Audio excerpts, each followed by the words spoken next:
हैरानी इसलिए हुई कि दोनों की सूरत मिलती जुलती है और तुमको वो जानता भी नहीं था, फिर भी उसने तुम्हारी बात मान ली, इसलिए उसको हैरानी हुई।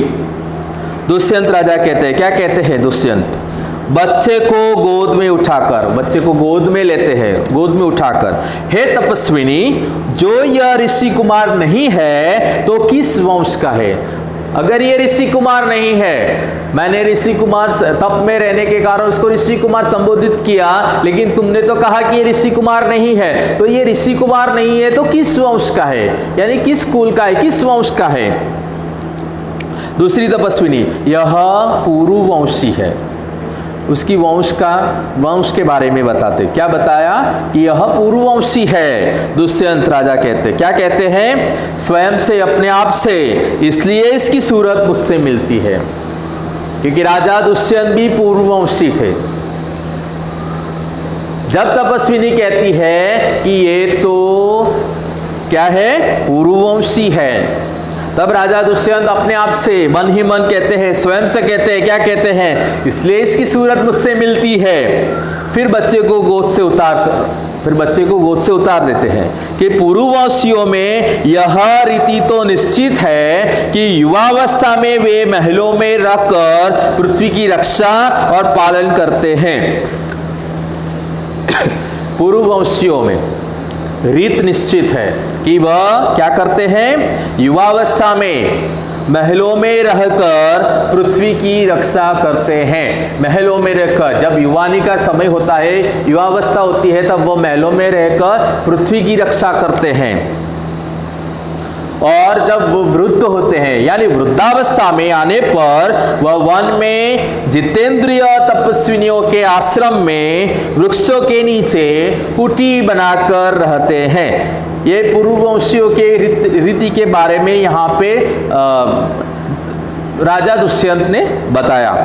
क्या बताया? युवावस्था में महलों में रहकर पृथ्वी की रक्षा करते हैं और वृद्धावस्था में जितेंद्रिय तपस्विनियों के आश्रम में वृक्षों के नीचे कुटी यानी झोपड़ी बनाकर, कुटिया बनाकर रहते हैं। देवता जैसी शक्ति वाला यह निडर और असाधारण बालक मनुष्य का पुत्र भला किस प्रकार होगा?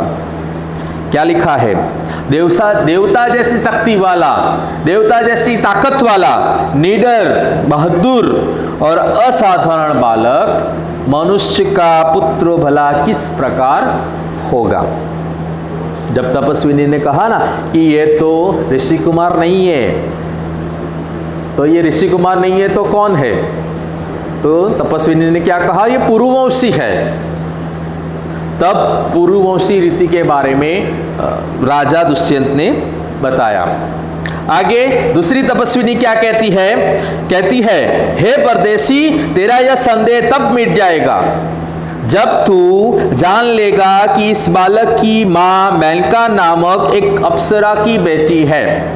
दूसरी तपस्विनी उसका संदेह दूर करना चाहती है, उसको जो शक हो रहा था उसको दूर करना चाहती है। क्या कहती है कि हे तपस्विनी, तेरा यह संदेह तब मिट जाएगा, तेरा यह संदेह जो है वह तब मिटेगा जब तू जानेगा। क्या जानेगा? जब तू जान लेगा कि इस बालक की मां मेनका नामक एक अप्सरा की बेटी है। इस बालक की मां कौन है? मेनका नामक एक अप्सरा है, उस अप्सरा की ये बेटी है। उसी के प्रताप से इसका जन्म देवपितर के इस तपोवन में हुआ है। उसी के प्रताप से देवपितर का जो ये तपोवन है, इसमें इसका जन्म हुआ है। मेनका नामक अप्सरा की बेटी का बेटा है। दुष्यंत कहता है, राजा दुष्यंत कहते हैं, क्या कहते हैं? मन ही मन, यह तो बड़े आनंद की बात सुनाई, यह तो बड़ी खुशी की बात सुनाई। इससे कुछ और आशा बढ़ी, इससे उसको और कुछ जानने की आशा बढ़ी, और कुछ जानने की उसको तलब जागी, यानी आशा बढ़ी। इसकी माता किस राजसी की पत्नी है? वो प्रश्न करते हैं। इतना पता चला कि एक अप्सरा की बेटी और उसका बेटा है।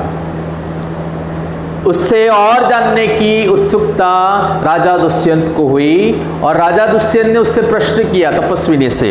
क्या किया? इसकी माता किस राजसी की पत्नी है, किस राजा की पत्नी है? दूसरी तपस्विनी ने कहा, क्या कहा? जिस राजा ने अपनी विवाहिता स्त्री को, क्या कहा? जिस राजा ने अपनी विवाहिता स्त्री को बिना अपराध छोड़ दिया उसका नाम मैं न लूंगी। जब राजा ने पूछा कि किस राजसी की पत्नी है, वो जानना चाहते थे,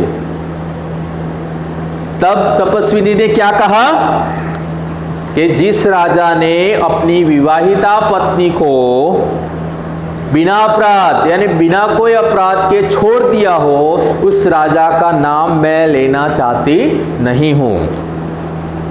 दुष्यंत राजा कहते हैं, क्या कहते हैं स्वयं से अपने आप से, यह कथा तो मुझ पर लगती है। तब उनको थोड़ा सा संदेह हुआ और मन ही मन सोचते हैं कि ये कहानी, ये कथा तो मुझ पर ही आधारित है, यानी मुझ पर ही लगती है। भला अब इस बालक की मां का नाम पूछूं। पहले पता चला कि वह बालक ऋषि पुत्र नहीं है, ऋषि कुमार नहीं है।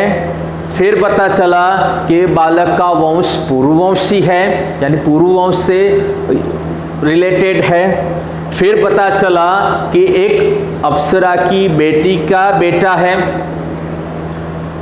फिर पता चला कि एक राजस्य ने अपनी पत्नी के बिना अपराध छोड़ दिया था। तब राजा दुष्यंत को ऐसा हुआ कि ये तो मुझसे ही, मेरे पर ही सीमित है ये कहानी। तो अब वो आगे जानना चाहते हैं। क्या जानना चाहते हैं? वह क्या चाहते हैं? स्वयं कहते हैं, यह कथा तो मुझ पर लगती है, भला अब इस बालक की मां का नाम पूछूं। अब मैं इस बालक की मां का नाम पूछूं। पहली तपस्विनी मिट्टी का मोर लेकर आती है। अब वह उसकी मां का नाम पूछने के लिए सोचते हैं। तभी क्या होता है कि पहली तपस्विनी मिट्टी का मोर लेकर, जो खिलौना लेने के लिए गई थी, वो वापस आती है। पहली तपस्विनी कहती है, क्या कहती है? हे सर्वदमन। सर्वदमन का मतलब हमने देखा सबका दमन करने वाला। तो हे सर्वदमन, यह संकुत लावण्य देख। संकुत लावण्य देख। क्या कहा? यह संकुत लावण्य देख, यानी जो मिट्टी का मोर, जो मिट्टी का मोर का खिलौना पहली तपस्विनी लाई थी, वह पहली तपस्विनी ने उस बालक से कहा, सर्वदमन संकुत लावण्य देख। यानी उसका मतलब क्या है? मिट्टी के मोर की सुंदरता को देख। बालक कहता है, क्या कहता है? बड़े चाव से देखकर, यानी उस खिलौने के सामने, मिट्टी के मोर के सामने देखकर, कहाँ है शकुंतला मेरी माता? क्या कहता है? कहाँ है शकुंतला मेरी माता? यानी वह बालक ऐसा सोचता है, अपनी शायद उससे मेरी मां का नाम लिया। आगे देखते हैं क्या लिखा है। दूसरी तपस्विनी हंसती हुई हंसकर क्या कहती है? यहां तेरी माता नहीं, यहां पर तेरी माता नहीं, तुम इस नाम से धोखा खा गए सर्वदमन। यहां पर तेरी माता नहीं, तो इस नाम से धोखा खा गए सर्वदमन। मैंने तो कहा था मिट्टी के मोर को देख। पहली तपस्विनी ने क्या कहा? संकुत लावण्य देख। उसका मतलब है मिट्टी के मोर को, मोर की सुंदरता देख। लेकिन बालक ने क्या समझा? अपनी माता शकुंतला के बारे में। लेकिन पहले दूसरी तपस्विनी क्या कहती है? तेरी माता की बात नहीं है, तुम धोखा खा गए। मैंने तो मिट्टी के मोर के बारे में कहा, मिट्टी के मोर की सुंदरता के बारे में कहा, उसे देखने के लिए कहा। दुष्यंत कहता है, क्या कहता है स्वयं से अपने आप से? इसकी मां मेरी ही प्यारी शकुंतला है, या इस नाम की कोई दूसरी स्त्री है। आगे देखा था ना, आगे दुष्यंत राजा ने क्या मन ही मन सोचा था कि इस बालक की मां का नाम पूछूं। तो यहां पे आया, बालक ने क्या कहा? कहाँ है शकुंतला मेरी माता? तो यहां पे आ गई बात कि इस बालक की माता का नाम क्या था? शकुंतला। तो यहां पे दुष्यंत राजा को पता चल गया उन्होंने क्या कहा स्वयं से, अपने आप से, इसकी माँ मेरी ही प्यारी शकुंतला है या इस नाम की कोई दूसरी स्त्री है। यह वृत्तांत मुझे ऐसे व्याकुल करता है जैसे मृग तृषा प्यासे हिरण को व्याकुल करती है। यह वृत्तांत, यह वाक्य मुझे इस तरह से व्याकुल करता है जिस तरह से मृग तृषा प्यासे हिरण को, मृग तृषा प्यासे हिरण को व्याकुल करता है, उस तरह से मुझे भी व्याकुल कर रहा है।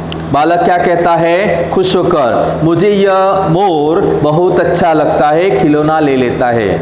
बालक खुश हो जाता है और वह मोर के खिलौने यानी मिट्टी के मोर को उसको पसंद आता है, वह खिलौना ले लेता है। पहली तपस्विनी घबराकर क्या कहती है, ओह बालक की बाह से रक्षाबंधन कहाँ गया, घबरा जाती है। और फिर क्या कहती है, ओह बालक की बाह से रक्षाबंधन कहाँ गया, यानी बालक के बाह पर एक रक्षाबंधन बंधा हुआ था। उसको न देखकर तपस्विनी ने क्या कहा, बालक की बाह से रक्षाबंधन कहाँ गया। दुष्यंत राजा कहते हैं, क्या कहते हैं, दुष्यंत कहता है घबराओ मत, जब यह नाहर से खेल रहा था, नाहर से खेल रहा था, तो नाहर से खेल रहा था यानी शेर के बच्चे से खेल रहा था, सिंह के बच्चे से खेल रहा था, तब इसके हाथ से गिर गया था, तब उसके हाथ से गिर गया था। जब वह सिंह के बच्चे के साथ खेल रहा था तब उसके हाथ से वह नीचे गिर गया था। सो वह पड़ा है, तो वह वहां पे पड़ा है। मैं उठाकर तुम्हें दिए देता हूं। राजा दुष्यंत कहते हैं कि वह बच्चा जब सिंह के बच्चे के साथ, वह बालक जब सिंह के बच्चे के साथ खेल रहा था तो वह उसकी बाह से निकलकर वहां पे गिर गया था। मैं उठाकर आपको दे देता हूं, यानी मैं उठाकर तुम्हें दिए देता हूं। उठाने के लिए झुकता है, जैसे उठाने के लिए झुकता है। पहले तपस्विनी कहती है अरे अरे मत उठाओ, इसे मत छूना। पहले तपस्विनी, जब राजा दुष्यंत उस रक्षाबंधन को उठाने के लिए झुकते हैं तब पहली तपस्विनी कहती है अरे अरे मत उठाओ, इसे मत छूना। दूसरी तपस्विनी कहती है, क्या कहती है, ओह इससे तो उठा ही लिया। पहली तपस्विनी राजा दुष्यंत को रोकती है, मत छूना, ऐसा भी कहती है, लेकिन क्या होता है कि वह उठा ही लेता है। दोनों एक दूसरे को आश्चर्य से देखती है, दोनों तपस्विनियां एक दूसरे के सामने आश्चर्य से देखती है। फिर राजा दुष्यंत कहते हैं, क्या कहते हैं, यह लो, परंतु यह कहो कि तुमने मुझे इसको उठाने से क्यों रोका, क्यों था। दोनों तपस्विनियों ने राजा दुष्यंत को, यानी राजा दुष्यंत को वह रक्षाबंधन छूने के लिए मना किया, उठाने के लिए मना किया, फिर भी उन्होंने उठा लिया।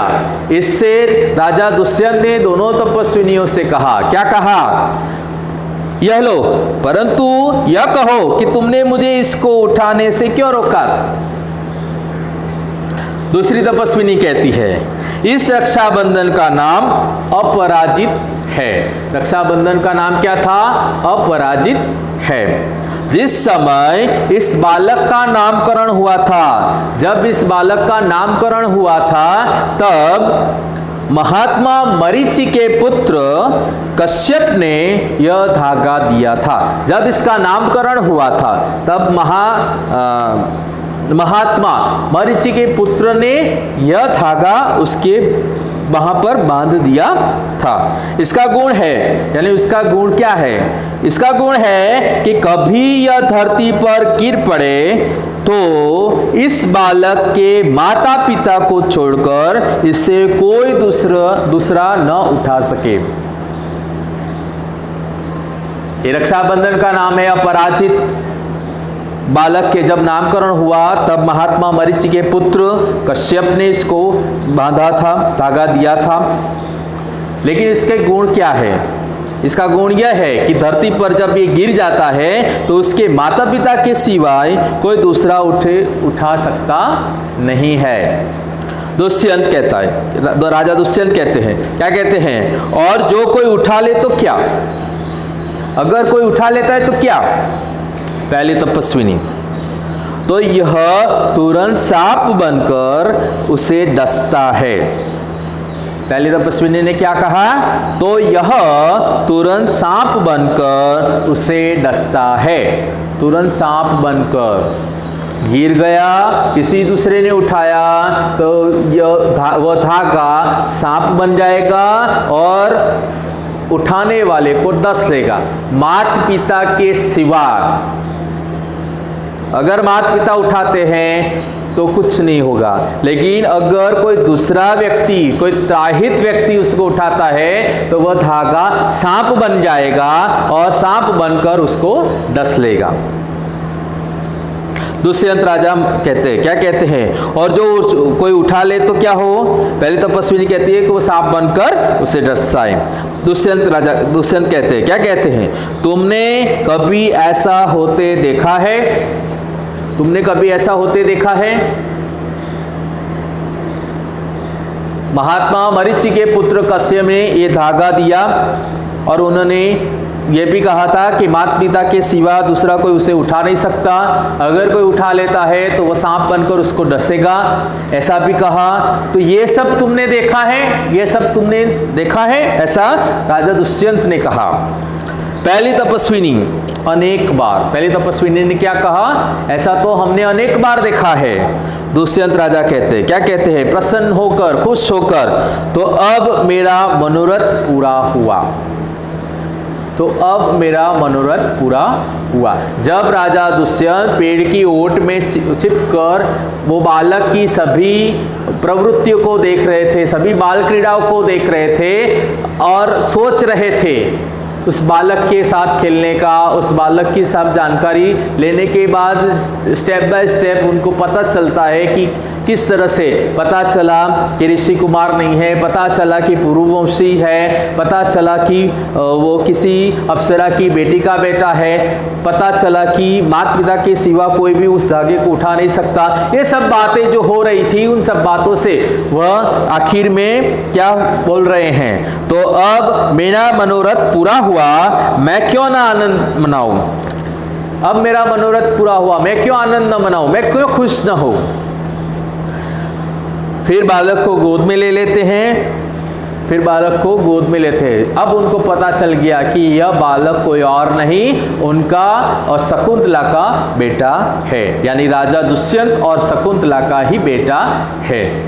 वो उनको पता चल गया, इसलिए वो खुश हो गए और आनंद मनाने लगे और बालक को गोद में ले लेते हैं और पर्दा गिरता है। तो यह था नाटक भरत राजा लक्ष्मण सिंह, उसके लेखक के अनुवादक है। ये मैंने शब्दार्थ आपको बताए और जो भी नोट्स मैं आपको भिजवाऊंगा वो नोट्स आप अपनी नोटबुक में कॉपी करोगे, अच्छे अक्षरों से लिखोगे, पढ़ोगे और आने वाले दिनों में जब एग्ज़ाम हो तब तैयारी उसमें से करोगे। Okay, thank you.